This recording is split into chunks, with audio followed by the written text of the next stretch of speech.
Looks like we're all here, so let's call this meeting back to order. We want to welcome Dr. Ray Kennedy from the technology, from the screen I'm looking at. I don't know if it's Skype or what, but through the technology, welcome. Can you hear us?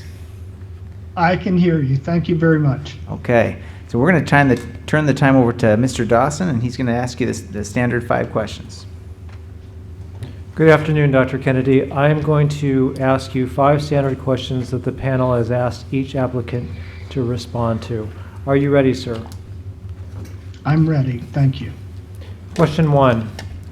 What skills and attributes should all commissioners possess? What skills or competencies should the commission possess collectively? Of the skills, attributes, and competencies that each commissioner should possess, which do you possess?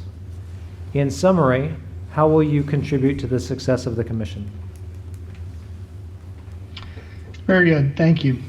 As far as what skills and attributes all commissioners should possess, I think the legal framework gives us a good start on that as far as setting out the analytical skills that commissioners need to have in order to engage successfully in the work of the commission. Beyond that, and some of these are covered in parts of the legal framework, but I would say that respect for diversity is key, an ability to work together in a group, critical listening and thinking skills, integrity, open-mindedness and good judgment, commitment, patience, and curiosity. And my sense is that together, as long as the commissioners are able to display those attributes and skills, those are going to enable the commission to gain broad respect of the voters and the broader population in California. As far as skills or competencies that the commission should possess collectively, and by that I'm understanding those that not all commissioners need to have, but someone on the commission needs to have. Obviously, I think leadership is important. Without leadership, we could find ourselves going 14 different ways very unproductively for a good long time and not managing to achieve our objectives. There needs to be someone with a reasonable understanding of law and how laws are interpreted. The person doesn't have to be a lawyer. My understanding is that the commission will have at least one, if not 2 lawyers to assist in the process. Someone who's very good at communication and outreach, because my sense is that the commission has very important work to do, but unless we are able to convey to the people of California what it is that we are doing, how we are doing it, why we're doing it that way, we will ultimately not succeed in a very important part of what the commission was established to do. And finally, I think it's important that someone on the commission have administrative and organizational skills. There is going to be a universe, a small universe revolving around the commission, and it's important that someone on the commission be able to keep track of what's going on, how long things are taking, whether we need additional resources, etc. So I think those are 4 skills, competencies that need to be somewhere on the commission, but not necessarily exercised by each and every commissioner. As far as which competencies I possess, I'd like to give you a sense of, or some examples of where I see myself having the attributes and competencies that each commissioner should possess. As far as analytical competencies, having the doctorate, I undertook my dissertation research, which involved developing a questionnaire that was sent out for a public opinion survey in 2 countries in Latin America. So designing that questionnaire, then taking the raw data from the survey research firms and analyzing it using SPSS software, but also my own intellectual abilities to analyze the data that came in. I've also had a number of occasions to develop outlines and lead discussions.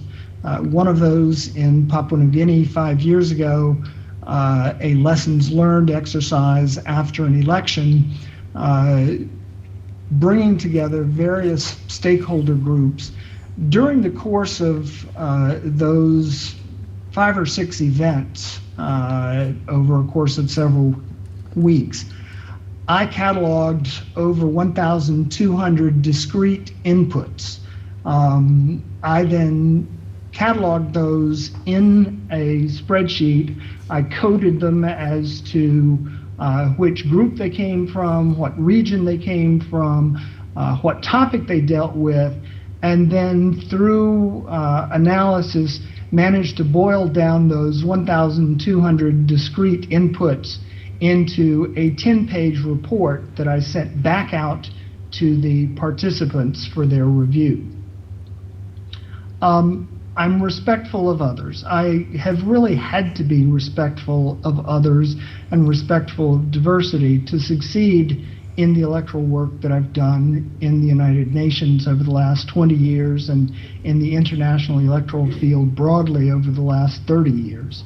If I weren't respectful of others and respectful of diversity, I would never have succeeded to the extent that I have. Ability to work in groups and build relationships, those have also been critical to my success working in the UN system around the world. We can go into more detail later on, but being part of an 11-member national, or actually a mixed election commission with 6 Afghans and 5 international members, I really had to work with others, build relationships, respect diversity in order to succeed in that assignment.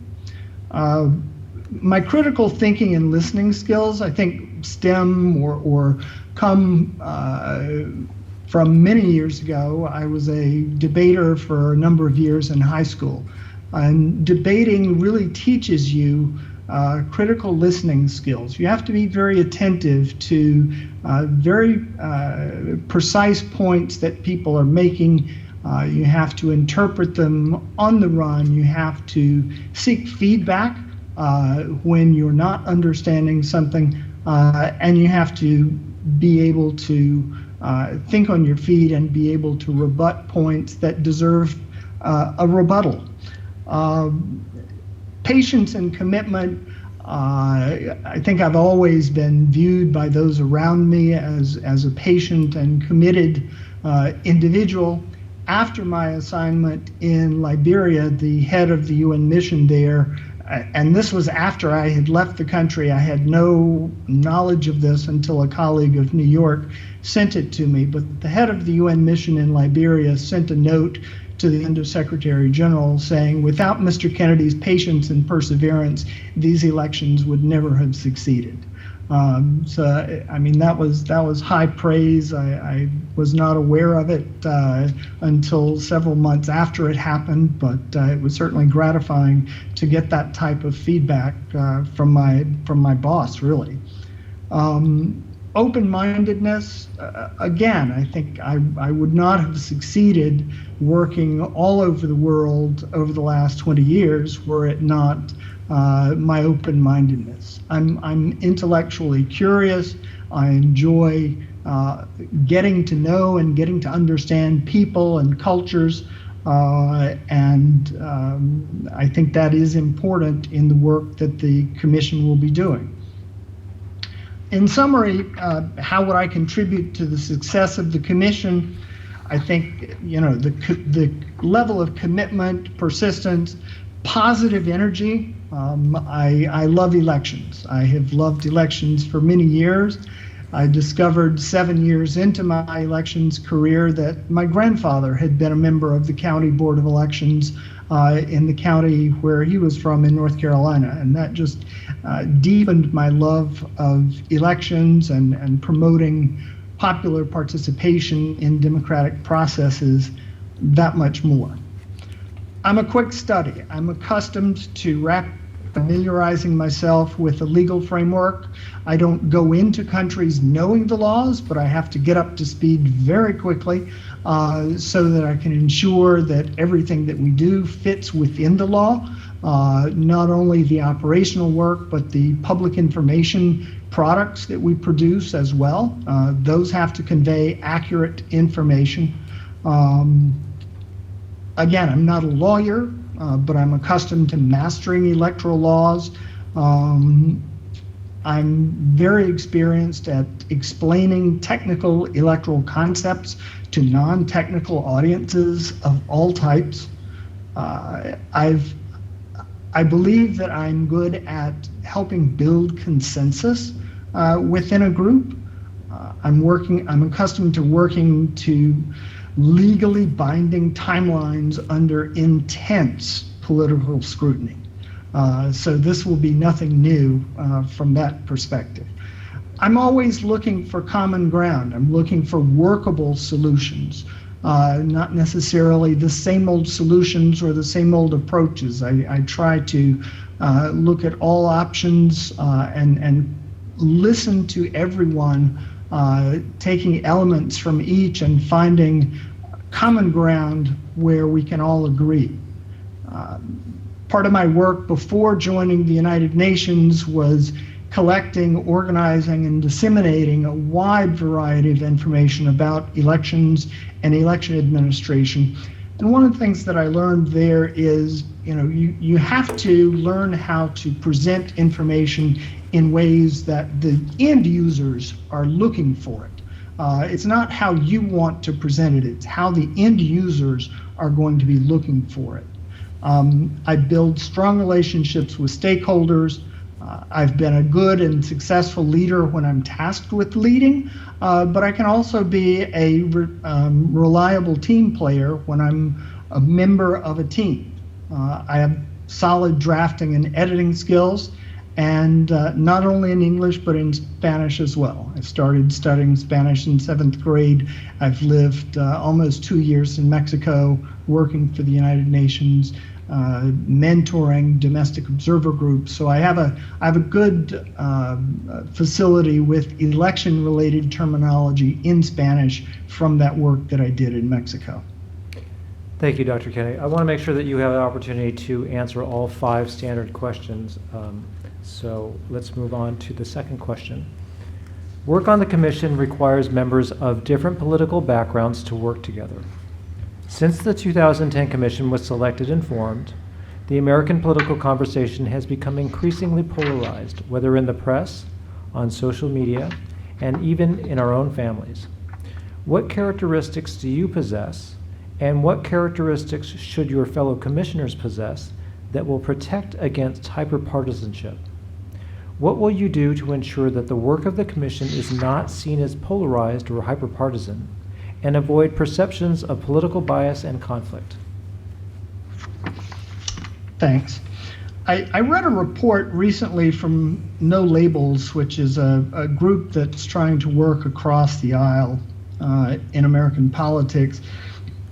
And that cited recent data showing that the number of people registering as independents or declined to state, no party preference, are on the rise in record numbers. And their conclusion was that shows that more Americans may want a new politics of problem solving. I think we may, if we're lucky, be in a situation where the pendulum has begun to swing back a bit. Personally, I don't engage in hyperpartisan behavior. Again, I'm not accustomed to engaging in partisan behavior because of all the work that I've done overseas and having to be so strictly nonpartisan. I have a very small social media footprint that focuses primarily on the importance of everyone participating in political processes and the importance of high-quality election administration. I don't know if you're familiar with Myers-Briggs tests, personality tests. In one of my former jobs, we all took Myers-Briggs tests. I'm a very high S on the Myers-Briggs test. So that means that I'm very fact-based. I don't get into the emotional side of things that much. I'm very able to remain focused on the objective and helping others to remain focused on the objective. I've had staff who were very diverse, who probably would not have gotten along together had they been on their own, but under my leadership, I was able to create a positive environment and keep them focused on the objective at hand so that we achieved our objectives. I think the classic rules of debate I mentioned earlier, my debating experience, those require both sides to listen to the other before seeking to rebut them. So basically, I'm going to focus on the objective, focus on the legal framework and technical considerations, demonstrate an active interest in hearing from other members who might hold different views. I'm not going to escalate or throw hand grenades into things. Those don't get us to where we need to be. If I do see something that I think is hyper-partisan, I might go to the individual and say, we really need to focus on getting our objective. How do you think this is helping us get to our objective? And I think that I'm very hopeful that the panel is going to succeed in great measure to screening out individuals who might be disruptive to the process. From what I've seen, the panel's doing a good job so far. Thank you. We have 13 minutes, 18 seconds. Thank you. Question 3. What is the greatest problem the Commission could encounter, and what actions would you take to avoid or respond to this problem? From many, many years in election administration, I can tell you that the time pressures are going to be enormous. I've also read the report from the previous commission. I'm accustomed to working to immovable deadlines. In the contexts where I've worked in elections, if the election doesn't happen on time, there's a good possibility that somebody could die. I don't think that's the case here. We're not going to see people dying in the streets if the commission, somehow fails. But that I understand the time pressures, and I want to keep everyone focused on achieving our objective in a timely and transparent manner. The transparency, is related to the time. I understand from reading the previous commission's report that time was a problem as far as doing as much outreach as they would have liked to. I think outreach, as I mentioned before, is incredibly important to the success of the commission, not just in producing maps, but in convincing the greater part of the public in California that we've done a good job of listening to everyone and taking their input into account to the maximum degree possible. I will work with colleagues to ensure that we have a clear plan of action that gets us to our goal in time, including a margin for unforeseen issues that might arise along the way. And I'm willing to commit the time necessary to get the work done, no matter how much time that is. A second issue related to time is budget. We need to look ahead and anticipate our needs, looking also backwards at the experience of the previous commission to see where there might have been resource constraints. And again, outreach is an area that they cited that needed more resources. So I'll leave it there and look forward to further discussion later on if panel members are interested. Thank you. Question 4. If you are selected, you will be one of 14 members of the commission, which is charged with working together to create maps of the new districts. Please describe, Please describe a situation where you had to work collaboratively with others on a project to achieve a common goal. Tell us the goal of the project, what your role in the group was, and how the group worked through any conflicts that arose. What lessons would you take from this group experience to the commission if selected? As I mentioned earlier, I was a member of an 11-member election commission for the 2004 presidential elections in Afghanistan. So we started out with drafting the electoral law and regulations. We had to oversee the work of our operational secretariat, and we had to address disputes raised by the candidates. At the time of the elections, I was the vice chair of the group. I was also its international spokesperson. So I was the one who faced the domestic and international press, answering questions about progress, the commission, the results of the elections, and controversies that had arisen during the election process. I also had an informal teaching or resource function, helping particularly our Afghan colleagues understand the fundamental principles and processes involved in democratic election administration. I would say that the group generally worked well together. You know, there was a time of getting to know each other, but you know, we really were able to coalesce and work well together.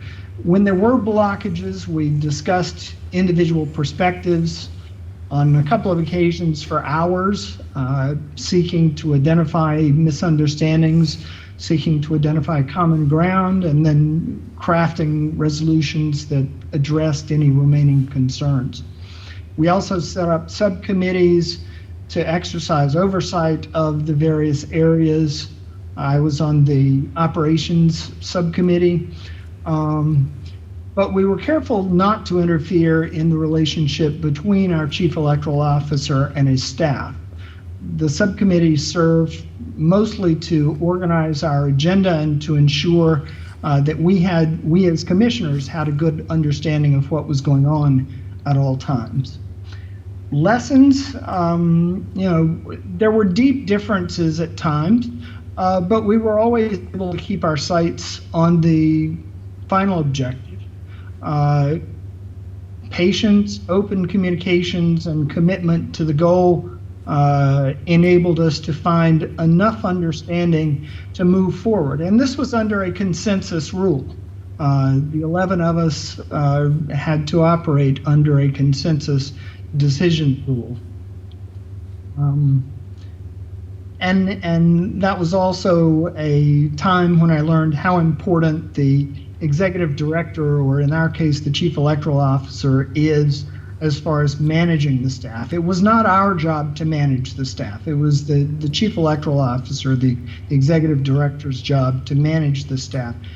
The commission can't and won't do all of the work involved in this process, but we need an effective and committed executive director that we can hold accountable and that can hold their staff accountable. Thank you. Madam Chair, Ms. Bellins. 6 minutes and 38 seconds remaining. Thank you. 5th question. A considerable amount of the Commission's work will involve meeting with people from all over California who come from very different backgrounds and a wide variety of perspectives.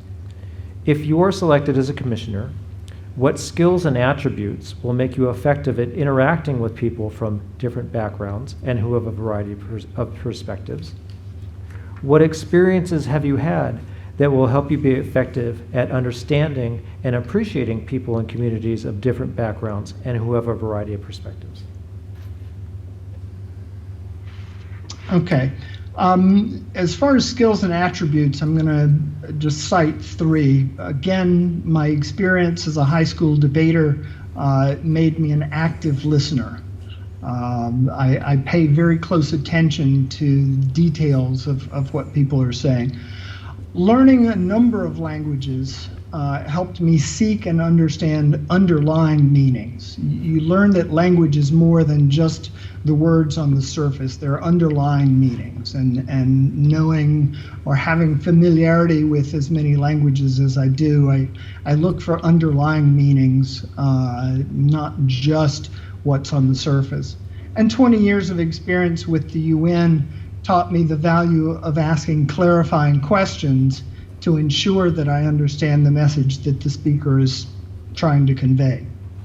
As far as experiences helping me be effective, I would say that I have always endeavored to broaden my horizons. I grew up in North Carolina, but before I went off to college, I wanted to spend time somewhere else, so I spent 6 weeks or 9 weeks, I guess, on the Central Oregon coast, living with my uncle, working at a grocery store, just to get to know what people on the other side of the country were like. I went to an out-of-state school specifically so that I could be among a more diverse population.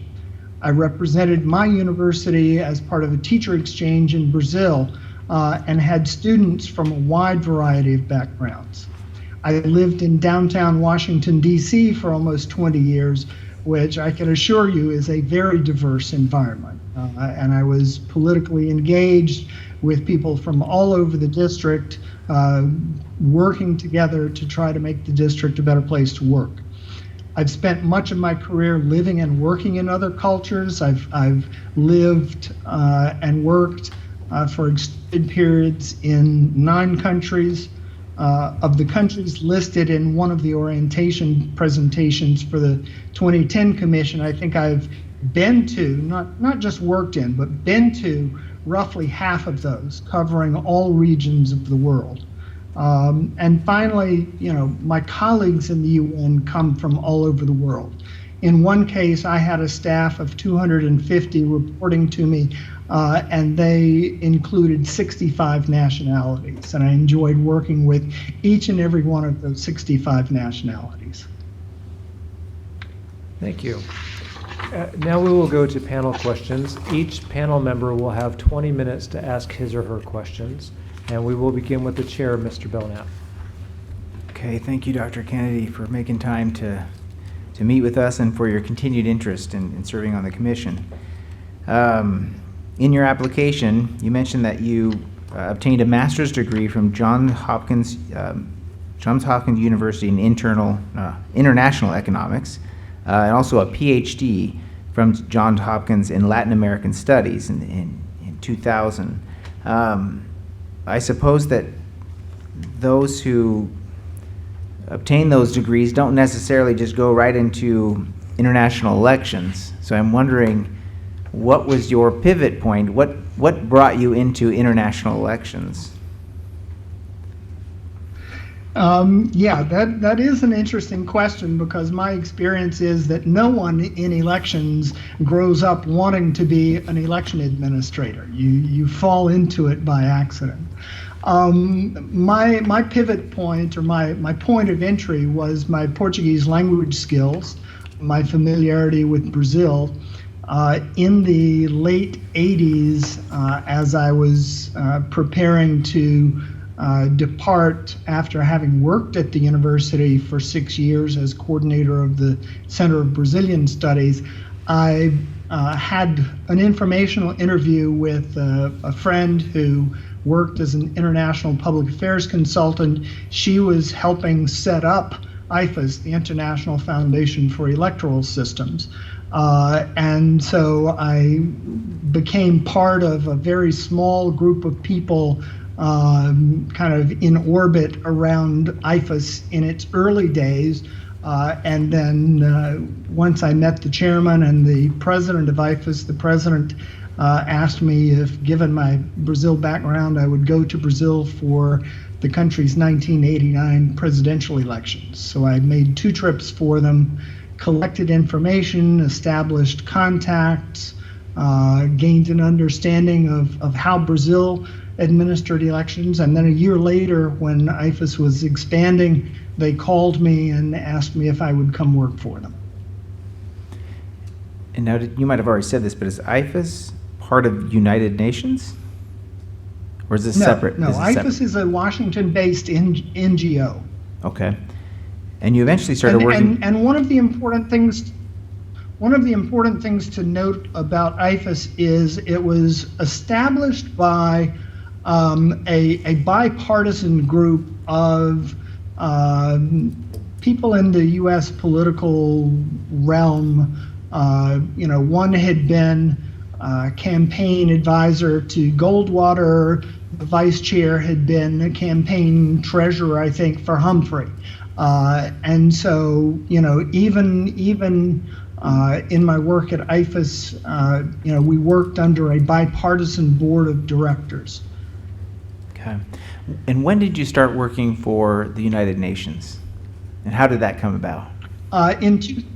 In 2000, shortly after finishing my PhD, I had been at a conference in Scotland on the sharing of election-related information. The head of the UN's electoral division was there also. I had known her through academic channels for a number of years, her husband also.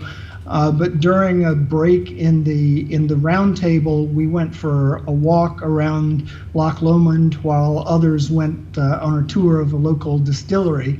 And just in the middle of the walk, she turned to me and said, "When are you going to come work for me?" And I just kind of stopped in my tracks and said, "Whenever you want me to." I mean, my father used to tell me that the first time I walked into UN headquarters in New York, I looked around and said, "I want to work here one day." So, being invited to work for the UN just after finishing my PhD was kind of a life's dream. Okay. You also mentioned in your application doing some work for the Carter Center, and I'm not familiar with that. So if you could describe what the Carter Center is and then describe what your role was. Okay.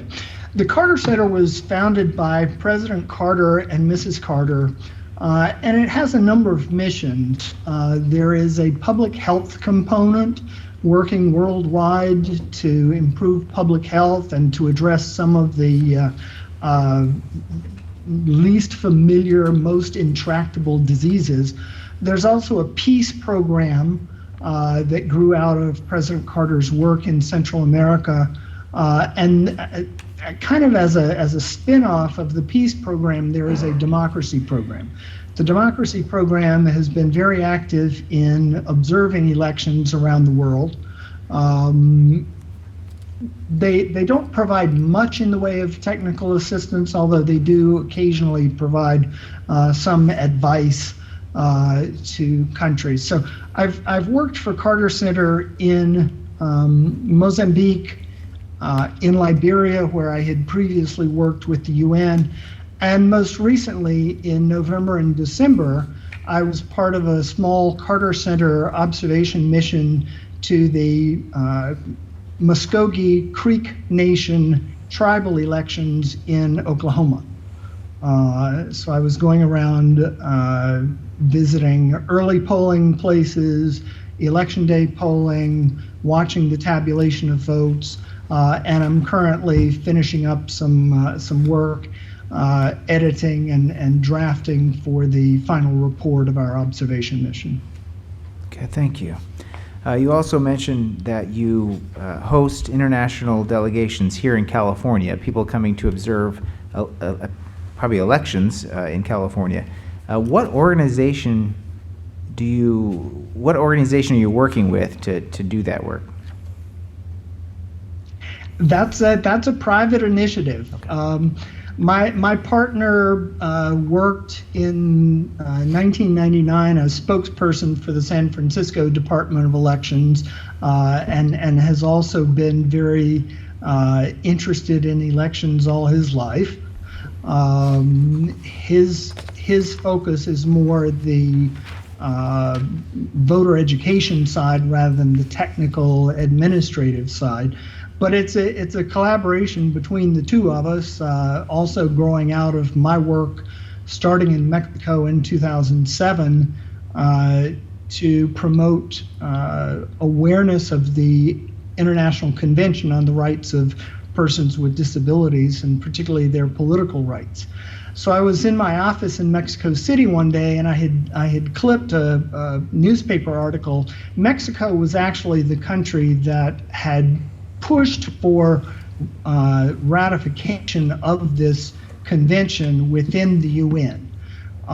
And so there was something about that in the newspaper. I clipped it out, put it on the bulletin board in my office, and people from one of the election observer groups that I was mentoring saw it on my bulletin board and said, yeah, Mexico does these great things on the international stage, but never does anything about them at home. And I said, well, you are Mexican civil society organizations. It's not only your right, it's actually your responsibility to hold the government's feet to the fire on this. If they were the ones who pushed for this in New York, they need to implement it at home. And they said, well, how do we do that?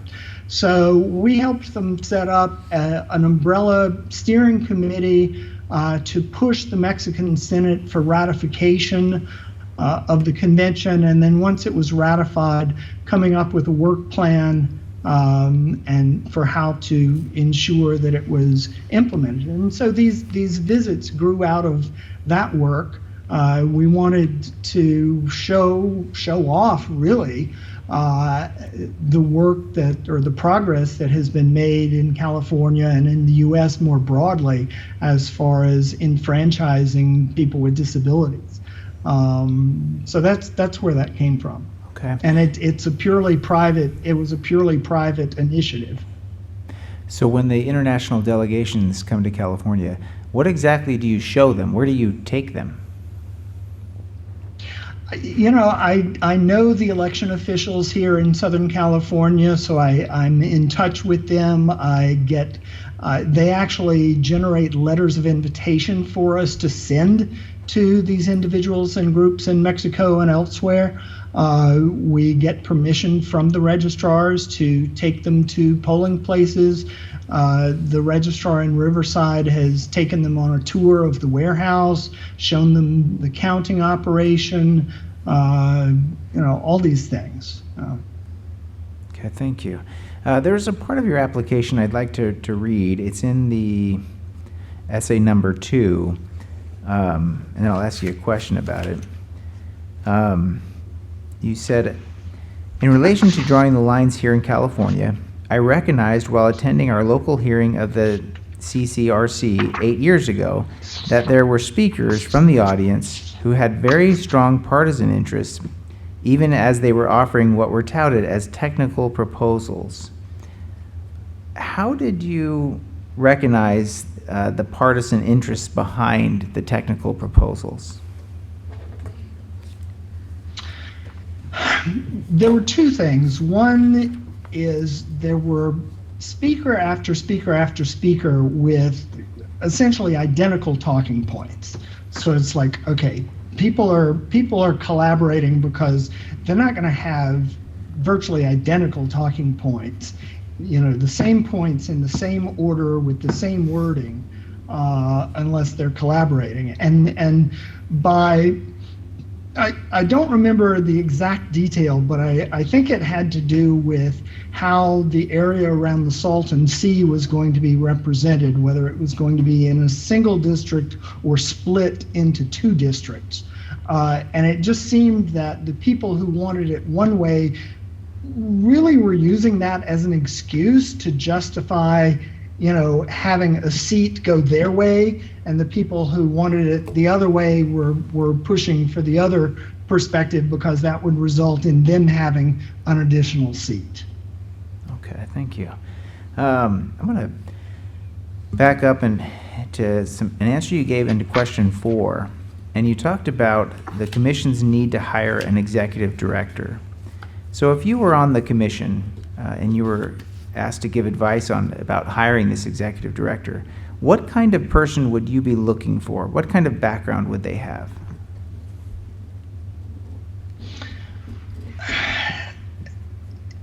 Having read the previous commission's report, I certainly understand and endorse the need for someone who understands how California state government works. We really don't have time to get bogged down, particularly with administrative details. So we do need someone who is familiar with how state government works and how to get the levers of government working for the commission rather than serving as a roadblock to the commission's work. But we also need someone who is equally committed to the work of the commission, the integrity of the commission.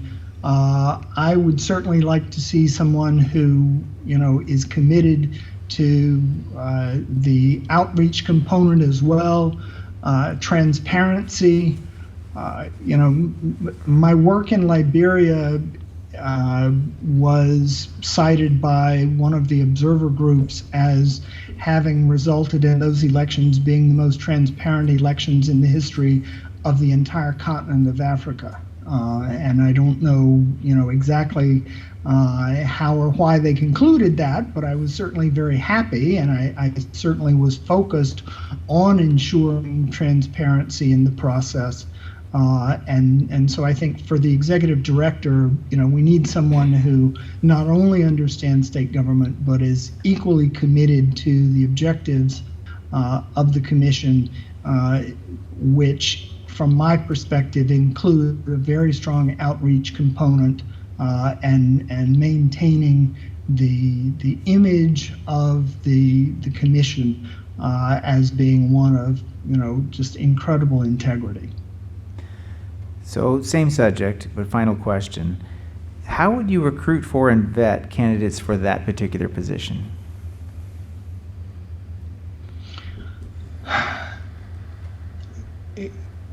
There are, any number of channels these days for recruiting people.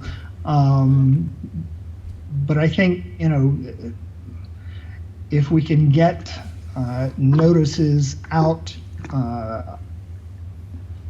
there's California Association of Counties that has a website or a web page for jobs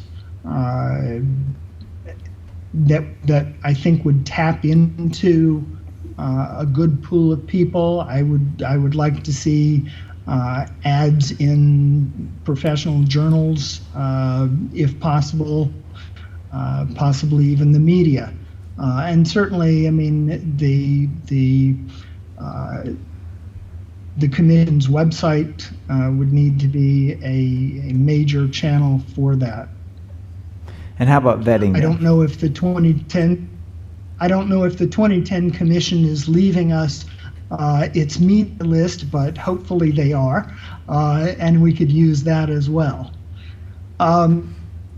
Vetting, yeah. We're going to need a lot of, not just letters of reference, but, when I get a letter of reference about someone, I look into my network to see, how I can verify what's in that letter of reference. I don't, letters of reference are useful, but I try to go beyond just the words on the paper and get a better understanding of the individual. Okay, thank you. I'll now turn the time over to Mr. Coe for his questions. Thank you, Mr. Belknap. Good afternoon to Dr. Kennedy. Thank you for taking the time to speak with us today. Sure. My first question is, we've talked a lot about your experience over 30 years in the field of international electoral assistance. What kept you there for over 30 years? It was the fascination of it, the level of commitment that I have to ensuring that people have the opportunity to participate in genuine elections that allow them to have a say in their future. I remember very vividly being at a polling place in Haiti in December of 1990. The people had been waiting in line for hours. I mean, they started lining up at 3 or 4 o'clock in the morning, and the polls weren't supposed to open until 8. And because some of the poll workers weren't as ready as others, that particular polling station didn't open until 9 or 9:30. And yet, those people in one of the poorest parts of Port-au-Prince came streaming into the schoolyard, the polling place, with enormous smiles on their faces, and I understood how important it was to those people to have a say in their own future, and that really was a formative moment as far as my commitment to election work and doing what I can to ensure that people are able to participate in genuine elections. So in your opinion, your experiences that you bring with that work, it may be difficult to pick one, but what do you think is the most important unique aspect that you would bring to benefit this commission from your experience working in electoral international elections? I mean, like I said, I think the experience that I have working to legal timelines under intense political pressure is an important factor. I would also like to think that my 30 years of experience would make me a credible member of the commission. As I think I said earlier, the commission needs to be seen by the population of California as a body of people with integrity that are listening to them and doing their best to reflect back to them their desires as far as how they want to be represented. To me, it's not how we, the commissioners, want to see the state divided. It's really how the people of the state want to see the state divided. Sure, we have a role in taking all of the input and sorting it out and doing our best job to reflect it back. But I do think that having the long experience and dedication to elections, those make me a credible figure in the world of elections and hopefully as part of this commission. Okay, thank you. I wanted to touch on your essay on impartiality that you wrote for us. And in that essay, you discuss your ability to focus the commission's discussions on the technical considerations that need to guide them. And while some of the commission's work will be guided by technical considerations such as census data and the legal requirements that you have mentioned, much of the work is less technical and involves gathering perspectives and feelings from different people across the state. How do you balance those two kind of hard and soft forms of data in the work of the commission?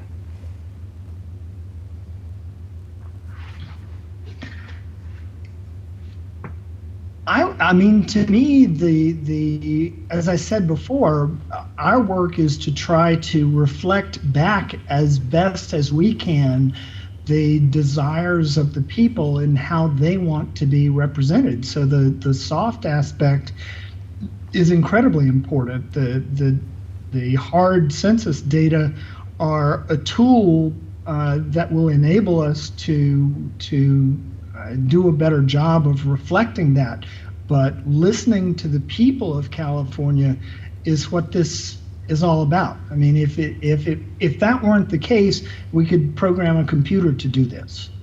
And I've been aware of countries that have worked on redistricting programs where they just, they write the program, the computer starts at the northwest corner of the country and takes the census data and comes up with the with the constituencies. But that's, I mean, we have to listen to the people of California. That's the main goal of the commission, I think, as well as having the people of California feel at the end of the process that we have done that job of listening to them and reflecting back to them their desires. And, no, not everyone is going to get 100% of what they want, but one of the things that I've learned through these decades working in elections is people are a lot more willing to accept an adverse outcome of an election or any aspect of an election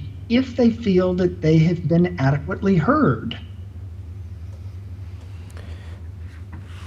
Sticking with the subject of impartiality for a moment, can you give us an example of a time you had to make a difficult, impartial decision where you had to set aside your self-interest? I don't know about self-interest, but certainly personal opinions. We faced a situation in Afghanistan where one of the potential candidates for president was widely considered to be a warlord and responsible for many, many deaths. And we also knew that he was the candidate representing an important segment of the Afghan population. We discussed that for hours. We solicited input from all over Afghanistan. We had a session where I think we were in the commission meeting room until 10 or 10:30 at night, reading 118 letters that had come into us from individuals asking us not to allow him onto the ballot. And yet none of those letters included enough detail to enable us to feel that there were, adequate grounds for not including him. I mean, we were very conscientious of the importance of due process. We felt that, if there had been adequate detail and corroborated enough times, that we could have had grounds for excluding him from the ballot. But short of that, we had neither adequate detail nor corroboration. And so, despite everything that had been said about him for many years, we decided that, the situation demanded that we allow him on the ballot. He was not likely to win more than 10% of the vote. He didn't win more than 10% of the vote, and I think in the end, allowing him on the ballot was a decision that helped maintain peace and tranquility in the country. Okay, thank you. So based on your essays and the discussions we've had today, you've met and worked with diverse groups of people, both domestically and internationally. And I want to hear a little bit about what you learned about the preferences and concerns that motivate these different groups of people. Well, I'll just stop there and get to the second part of my question in a second.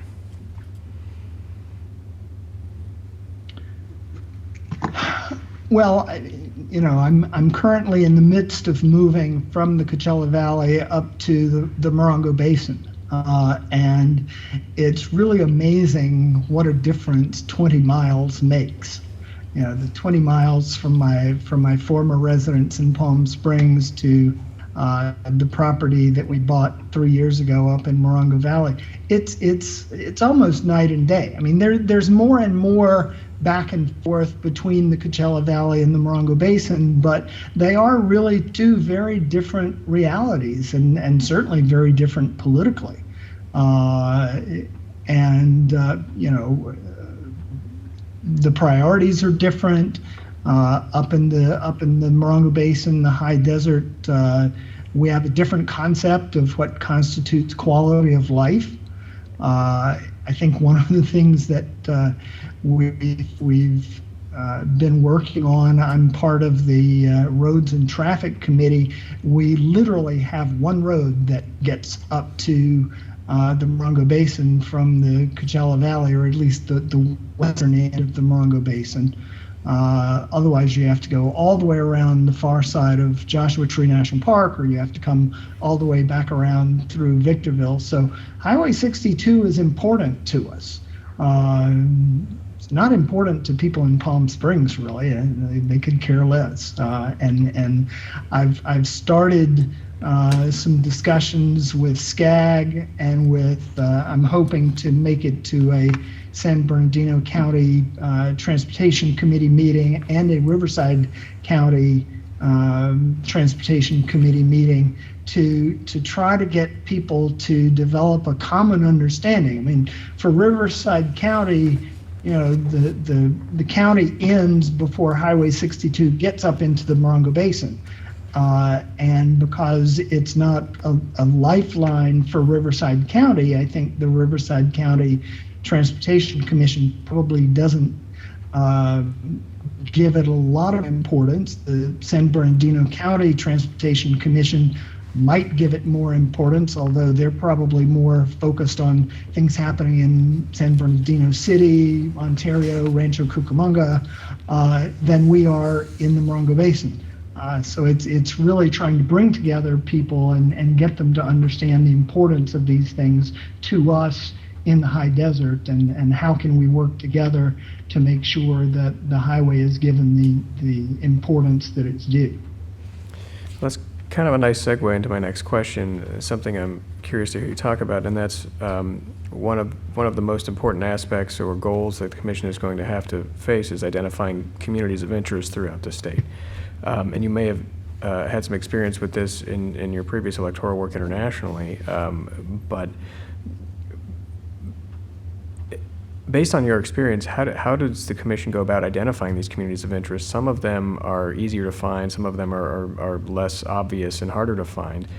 How does the Commission go about finding communities of interest, particularly those that may be more difficult to locate? Yeah, I mean, this goes back to the point that I made earlier about listening to the people of California. I mean, we can't just look at numbers on paper and say this is a community of interest. We have to go out there very proactively with the input hearings, with public education outreach, make people aware of what it is that we are trying to do, and making sure that everyone understands the channels and the opportunities for input. You know, we can't force people to provide input, but we certainly don't want there to be any shortage of understanding that there is the opportunity to provide input. And I mean, I gave a talk at the National University in Mexico years ago about access and electoral processes being accessible. And one of the things that I said was, you know, elections have to not only be perceived as accessible by the election administrators, they have to be perceived as accessible by the people. And that's geographically accessible. We need to have hearings in as many areas of the state, or in all areas of the state, but in as many locations in the state as possible, to give people a realistic opportunity to have input into this process.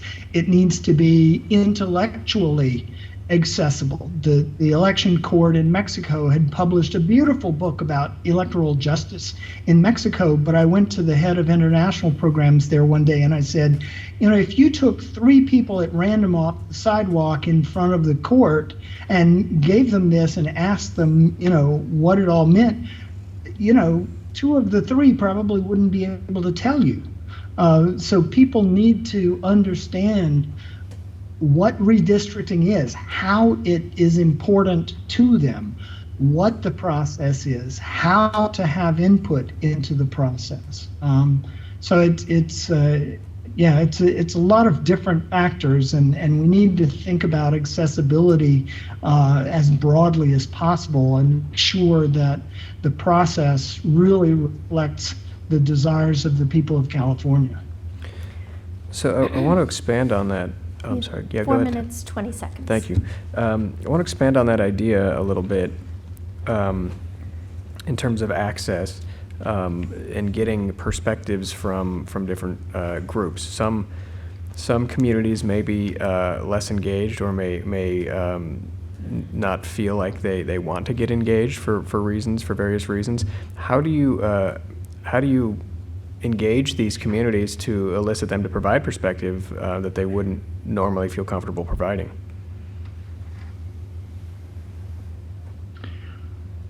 Well, again, I think that we need to be out in the media to a certain extent, making people aware of it, making people aware of the importance of it. The census is doing some of this right now for their own work. It's not just the census is coming, the law requires you to take part in the census. They've got ads up on television, on radio, billboards, telling people not only that the census is here and that they are required to take part in it, but what kind of difference it's going to make in their day-to-day life. And again, I go back to hopefully the 2010 Commission is leaving us a good media list that they worked with. We can expand on that. We need to be working through community-based groups also to reach as many people as possible throughout the state. And I'm committed to going everywhere I can within whatever constraints are on us, time constraints, fiscal constraints, other constraints. But I want to make people aware of the process and what the process does or can mean to them. Going back to low desert versus high desert, we have Chad Mays, who represents both ends of Highway 62. And so, even though we've got a county line dividing it, the fact that Chad actually represents both the low desert end of Highway 62 and the high desert end of Highway 62 means that he's an important part if people want anything done to improve Highway 62. So that's how these things make very specific differences in people's lives. Okay, thank you. I wanted to ask one more question, but we're getting short on time. 1.5 minutes. 1.5 minutes. Okay, really quick. Which aspects of the role of commissioner, should you be appointed, do you think that you would enjoy the most? And conversely, which aspects of being commissioner do you think you might perhaps struggle with a little bit? Yeah, I have thrived for 30 years on the intensity and pace of election-related work. It's a bit of an adrenaline rush, I guess. Working with others, commissioners, staff who are committed to achieving our objectives is something that I look forward to. Helping people understand the process is something that I'm going to enjoy. On the other side, I would say, bureaucracies usually aren't much fun. None of us necessarily enjoys having to deal with bureaucracies, but I've managed well enough so far. Okay, thank you. No further questions. And we'll turn the time over to Ms. Dickinson. Thank you. Thank you for speaking with us today, Dr. Kennedy. So we've talked a bit about your experiences with multiple different cultures and different areas and just different types of diverse people. Have you noticed or come up with any ideas about what may influence a person when they're looking for representation and how that could differ from region to region throughout the state?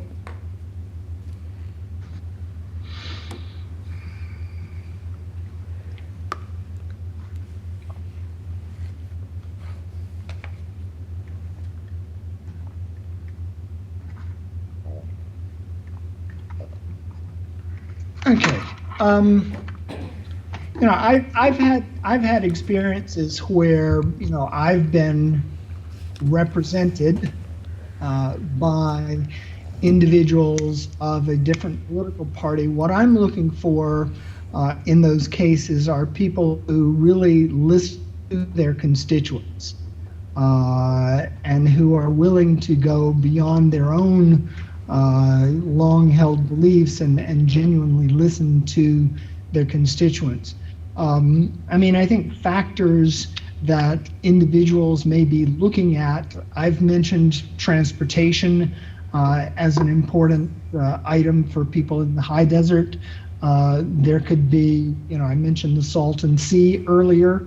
That's certainly a big concern around that area.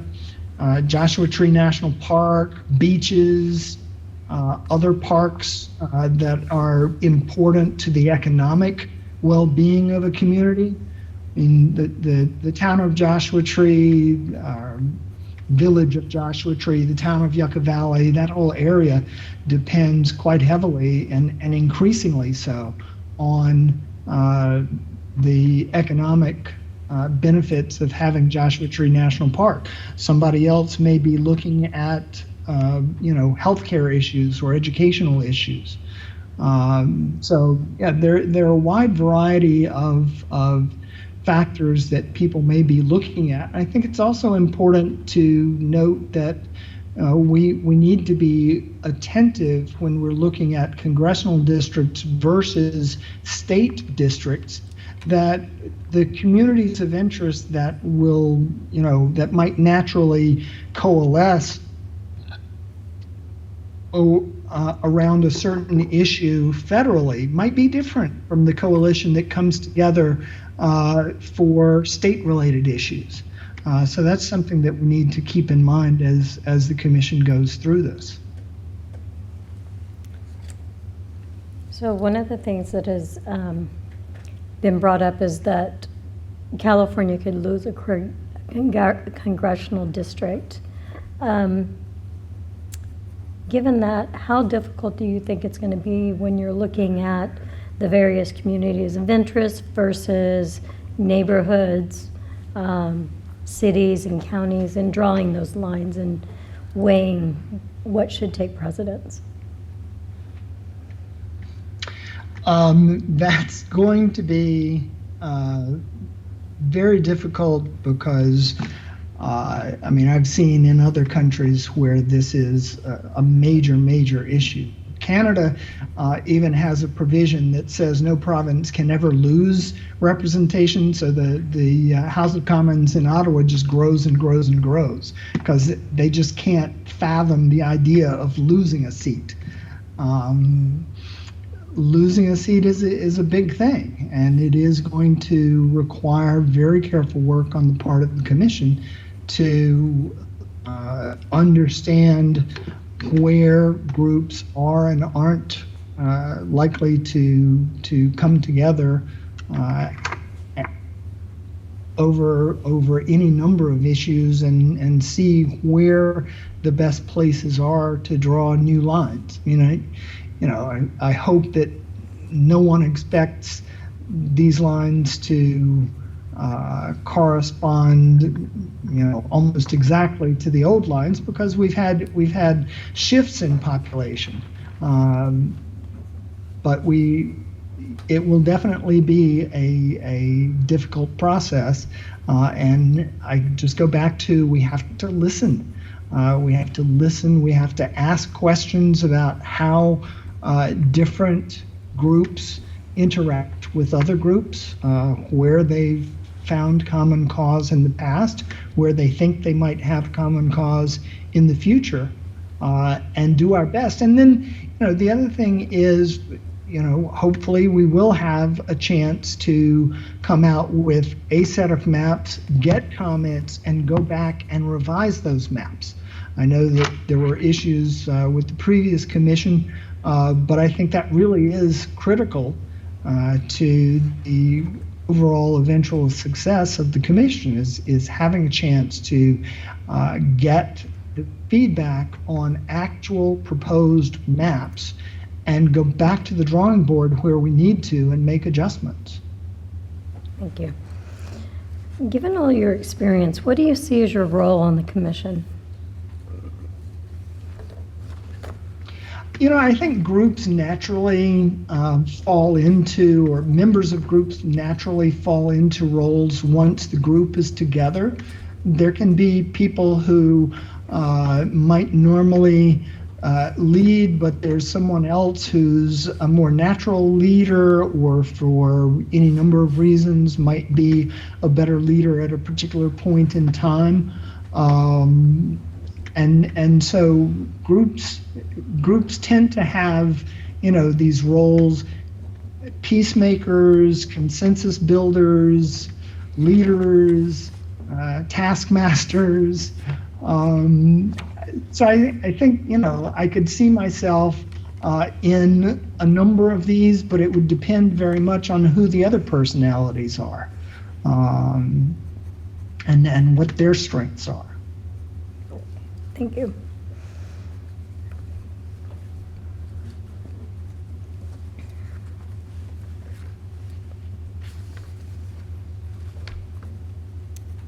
If you were selected as one of the first 8 commissioners, you would be tasked with selecting the next 6. What would you be looking for in those individuals? You know, commitment is really big. Commitment to our objective, commitment to working together to achieve that objective. Integrity, I mentioned at the very beginning that I think that's one of the most important elements that all of the commissioners need to bring to the table, so that at the end of the day, the people of California feel that we have listened to them and have done our best to reflect back to them, you know, what it is they told us they wanted for the new lines. Respect for diversity, critical thinking, and critical listening. Those to me are the most important. We can balance other factors eventually as needed, but those are the ones that I would be looking for in anyone that would be joining as part of the final 6.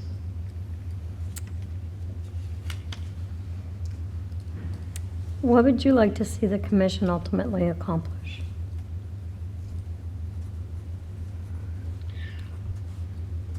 I think this pulls together various aspects of what I've said during the interview. First of all is helping the citizens of California, directly and indirectly, understand not just the law, but the general concepts and practices involved in redistricting. It's important that we convince the electorate that we are here for them.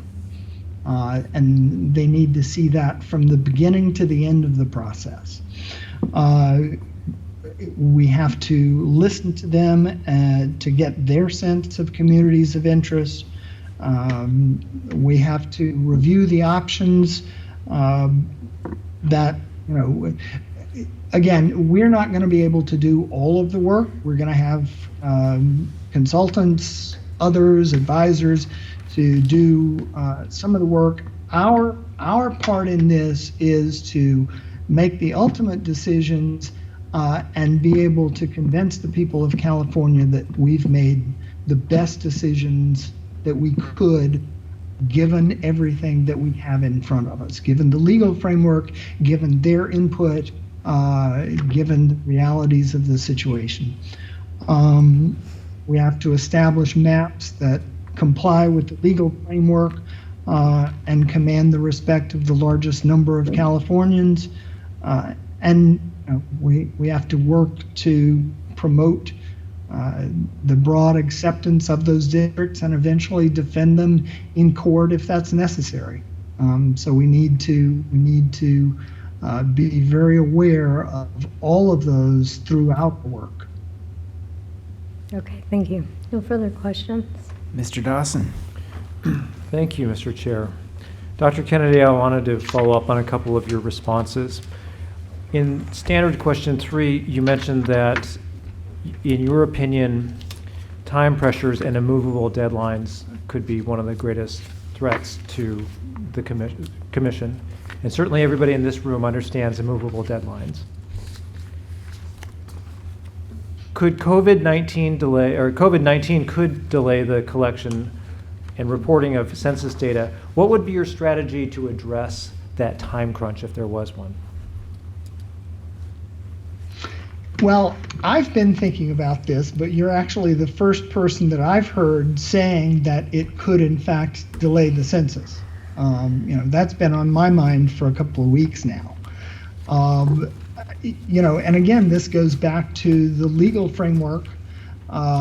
We have the legal framework that we have. Sometimes we have to think outside the box as far as how we interpret the legal framework. The legal framework regarding these interviews says that the panel has to be in Sacramento. It doesn't literally say that the interviewee has to be in Sacramento. So here I am and there you are. We're going to have to work with the governor, with legislators, consult with, possibly even ask for an advisory opinion from courts to figure out what our margin of maneuver is in this situation. Because yes, we may have reason to take all of those steps. Thank you. Your dissertation was on direct democracy in Latin America, and California is famous for its direct democracy. In fact, the commission is a product of a ballot proposition. What influence did California have, or did it provide an example to Latin American governments and reformers? I don't think it has yet, but it certainly could in the longer term. Mexico has been contemplating adding elements of direct democracy in recent years. I was actually at lunch one day with the head of the election office for Mexico City, who was saying he had a publications budget and was looking for things to publish. He ended up publishing a translation of my dissertation. And there were, some mentions of California in there. I believe there was an academic from Berkeley whose work I cited. There was certainly a member of the Canadian Parliament whose work I cited. The direct democracy has to be managed carefully. And one of the things that I teased out of the data that I got back is that people aren't looking to take over the legislative process. They're looking at direct democracy as a way of constraining legislators to legislate in the public interest. Thank you.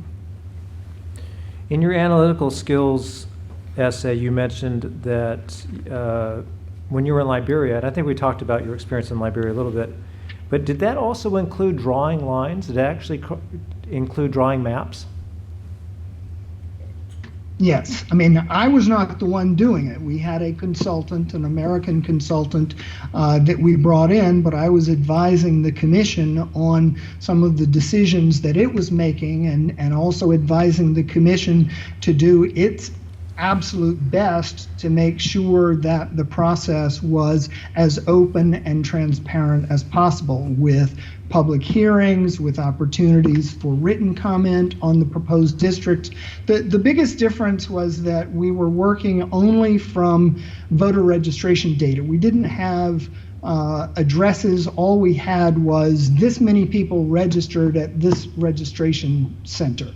And so we had to take those voter lists for each individual registration center, go to the people and say, okay, tribal issues, local economic issues, whatever, you need to tell us whether, how you want to be represented. And I believe those lines are largely still in existence. They may be changed soon, but that system that was put in place in 2005, I believe, may actually be still in existence today. Thank you. I have one last question. You grew up on the East Coast. You've lived all over the world and in Washington, D.C., but you moved to California as an adult. And I'm always very interested in the perspective of somebody who chose California. And do you think that's a perspective that would be useful to you if you were selected as a commissioner? I think it could be useful. I mean, what I can say is, 15 years in California, I love California. California it's kind of like America. California is a concept. It's not just a reality, it's a concept. And I love the concept of California. When we talk about America being a melting pot, I mean, to me, California is even more of a melting pot. And I love the process. I love the results of the. And I think California is really something quite unique. Certainly, as you mentioned, California's experience with direct democracy is unlike others, and I think the commission is really in a position to demonstrate to others, both in other states and in other countries eventually, the value of listening to the people in this process of legislative redistricting. We have roughly 9 minutes left in the 90-minute period. Do any of the panel members have a follow-up? Go. I have no follow-up questions. I do not either. I do not either. Dr. Kennedy, at this time, I'd like to offer you the opportunity to make a closing statement to the panel, if you wish. You have 8 minutes and 43 seconds.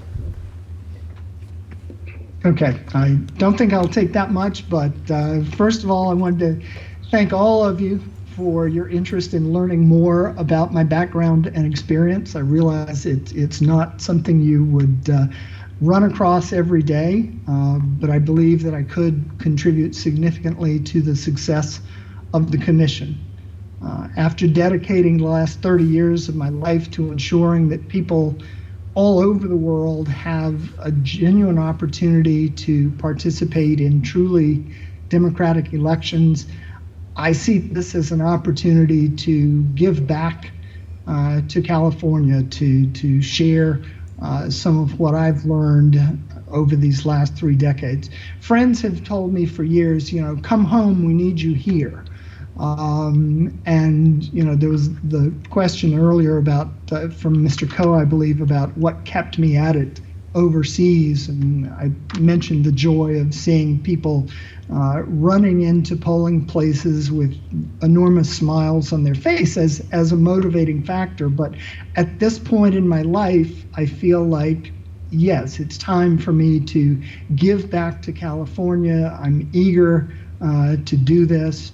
And to help make the commission a success and ensure that the people of California feel that the commission is a success. Just running over the main points, my extensive experience working to statutory deadlines under intense political scrutiny, I'm not likely to be shaken by any aspect of this process. I'm always looking for common ground. I had the experience in a UN leadership training course in South Africa years ago of being pitted against a colleague who was playing the part of a rebel general, and I had to negotiate a truce with this rebel general. And I managed to negotiate the truce with him by identifying common interests with some of the people around him who then became allies in convincing him of the value of negotiating the truce. So I'm always looking for common ground and workable solutions. And I think that's what the commission needs to be about. My ample experience explaining technical concepts, I think this could also go back to Ms. Davidson's question about potential roles.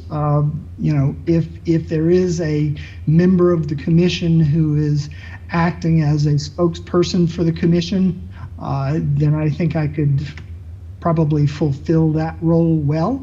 That's not to say that we don't need other assistance in outreach, but there are times when the voice of a commissioner is more important and more useful than the voice of a staff member. I've enjoyed maps since I was a kid. I would have my dad stop at the gas station so I could pick up a map. I've got everywhere I've ever lived pinned on Google Earth. Maps and I are friends and have been for many, many years. My experience working as part of an 11-member commission with people from very different backgrounds, not just the Afghan versus international, but among the internationals, we were from very different backgrounds, and we made it work. And I believe that I can be a force on the commission for making the commission work and achieve its objectives in a timely and transparent manner. So I'll leave it there. I really do appreciate your confidence in me to get me to this point, and I wish you all the best in the weeks and months ahead. Thank you. And thank you, Dr. Kennedy. We're going to go into recess. Before you hang up, Dr. Kennedy, nope, okay. We don't have any further questions for you. We're going to go into recess and be back tomorrow morning at 8:59.